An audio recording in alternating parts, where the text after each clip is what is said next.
panjang, ternyata ada beberapa orang yang justru ingin sengaja meninggal dunia. Tapi yang lebih mengejutkan, ternyata kematian mereka tidak sungguh-sungguh terjadi alias hanya sebuah rekayasa. Isiodoside atau kematian palsu itu mereka lakukan karena beberapa alasan, seperti menghindari hutang, ingin populer, hingga karena alasan ingin memulai hidup baru menjadi seseorang yang baik, karena selama ini dikenal sebagai orang jahat. Dan dari banyak orang yang memalsukan kematiannya, berikut ada spot merangkumnya dalam 7 kasus kematian yang palsu.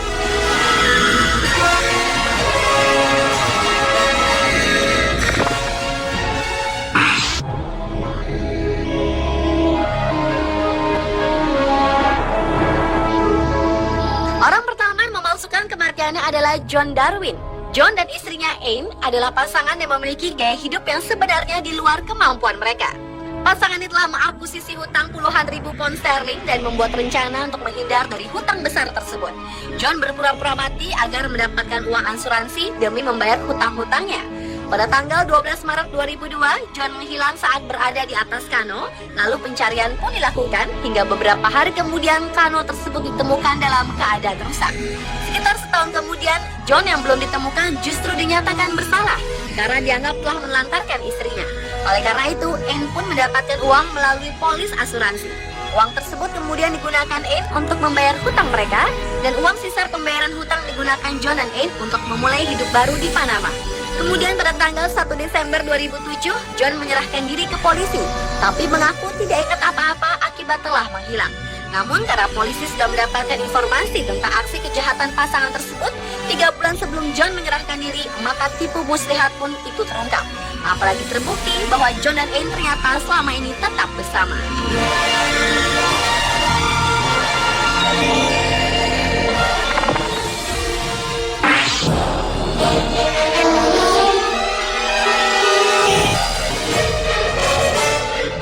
Selanjutnya adalah Ken Kesey, seorang penulis asal Amerika Serikat dan terkenal dengan bukunya yang berjudul When You Over the Cuckoo's Nest. Awalnya, Ken bergabung dengan program percobaan CIA atau Dinas Rahasia Amerika Serikat terhadap salah satu jenis obat-obatan yaitu LSD. Namun kemudian setelah bukunya diterbitkan, Ken terus menggunakan narkoba hingga akhirnya terlibat dengan Timothy Leary, seorang psikolog yang menangani penggunaan narkoba. Pada tahun 1965, Ken ditangkap karena memiliki ganja. Untuk dapat keluar dari penjara, Ken pun memalsukan kematiannya. Dengan bantuan teman-temannya, Ken pun berpura-pura menabrakkan truknya agar tampak seperti bunuh diri yang rumit. Kemudian ia pun melarikan diri ke Meksiko selama 8 bulan. Namun saat memutuskan kembali ke Amerika Serikat, ia ditangkap dan kemudian dipenjara selama 5 bulan.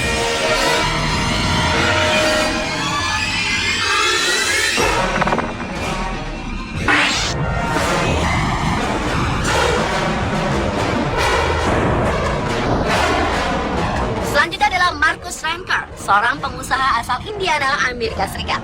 Ia didakwa mencuri dana jutaan dolar dari investor. Seperti dilansir salah satu media massa, pria berusia 38 ini dituntut pengadilan untuk membayar $533.500 Amerika Serikat atau kurungan penjara jika ia terbukti bersalah dalam kasus penipuan investasi surat berharga tersebut. Diduga karena ingin menghindar dakwaan, Marcus berpura-pura mati dengan memalsukan surat kematian. Modusnya pesawat milik perusahaan yang ditumpangnya sengaja dijatuhkan dan ia membuat panggilan darurat palsu. Namun sebelum pesawat itu jatuh ke wilayah rawa-rawa di Florida Barat Laut, Marcus terjun dengan menggunakan parasut. Dia kemudian memasukkan kematiannya dalam kecelakaan pesawat terbang. Beberapa hari kemudian, ia ditemukan polisi dalam keadaan sehat di sebuah lokasi perkemahan di Quincy, Florida Utara. Walaupun beberapa bagian tubuhnya terluka.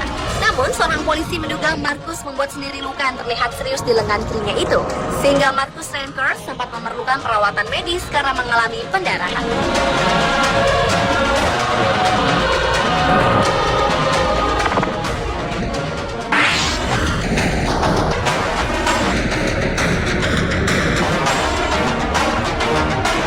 Friedrich Gulda adalah seorang pianis berbakat asal Austria. Meski sebenarnya ia sangat mengidolakan Mozart, namun pianis aliran klasik dan jazz ini terkenal karena kemampuannya bergaya ala Beethoven dalam bermain piano. Gaya permainan pianonya menggabungkan aliran jazz dan klasik, sehingga ia mendapat sebutan teroris pianis. Tahun 1999, Friedrich dan teman-temannya menciptakan sebuah kebohongan, yaitu sebuah laporan kematian palsu. Tujuannya untuk mempromosikan konser pianonya pada tahun itu dengan harapan konser pianonya di Concert House Wiener bisa sukses besar. Setelah konser berlalu, Friedrich mengungkapkan keinginannya untuk meninggal di hari ulang tahun Mozart, komposer yang paling dipujanya. Dan tepat sekali, Friedrich akhirnya benar-benar meninggal karena gagal jantung pada 27 Januari 2000, tanggal yang sama dengan kelahiran Mozart. Friedrich Gulda akhirnya dimakamkan di Austria.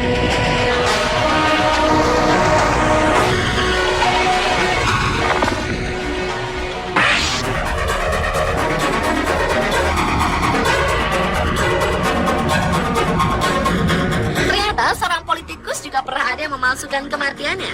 Salah satunya seorang menteri di Inggris itu bernama John Stonehouse. Berawal saat John mendapat kabar bahwa Departemen Perdagangan dan Industri sedang mengusut kasus pencurian uang. Kemudian demi meloloskan diri, John pun menggunakan uangnya untuk membuat identitas baru sebagai Yusuf Marka.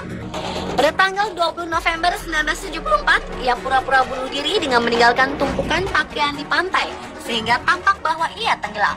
Setelah itu, John pun pergi ke beberapa negara termasuk Australia untuk memulai kehidupan baru dan berganti-ganti identitas. Namun ketika sampai di imigrasi negeri kanguru itu, ia ditahan karena kesalahan pada paspornya. Akhirnya berkat bantuan pihak bank tempat John mengamankan uangnya, John tertangkap setelah pergerakan keuangannya di bank diketahui polisi. Awalnya polisi mengira ia adalah buronan yang bernama Lucas, yang diyakini juga telah memalsukan kematiannya sendiri.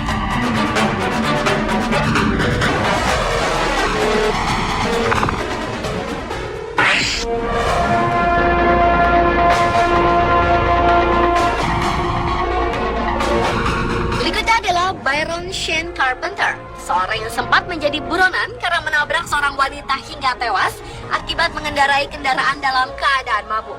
Saat masih menjadi tersangka, pria yang saat peristiwa terjadi berusia 30 tahun itu mencoba meloloskan diri dari jerat hukum dengan memberikan surat keterangan kematian palsu. Berita tersebut pertama kali diketahui oleh pengacaranya sendiri melalui telepon istri Byron.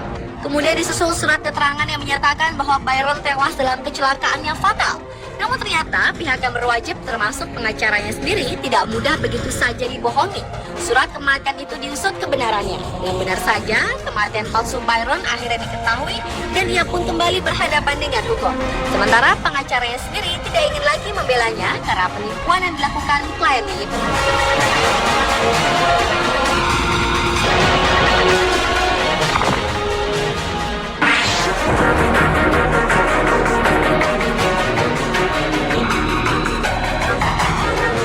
Dan orang terakhir yang memalsukan kematiannya adalah Ace Baker. Ace merupakan seorang komponis dan musisi di Amerika Serikat. Ace pernah membuat teori konspirasi 9/11 atau teori yang sehubungan dengan serangan 11 September 2001 terhadap Amerika Serikat. Berdasarkan efek Hutchinson, Ace menyatakan bahwa pesawat dalam video penyerangan itu palsu. Suatu hari Ace menyatakan hal itu lagi di sebuah program radio bernama The Real Deal. Lalu atas tindakannya selama ini, Ace mengakui menerima perlakuan yang tidak adil. Ia kemudian membuat referensi kepada orang tuanya, meminta maaf kepada istri dan anak-anaknya. Dan tak lama setelah itu, ia meninggalkan saluran telepon, lalu terdengar tembakan senjata. Banyak orang yang mengira Ace telah tewas. Namun setelah tindakannya itu, Ace justru menyebut aksi mengejutkannya itu sebagai sebuah seni pertunjukan.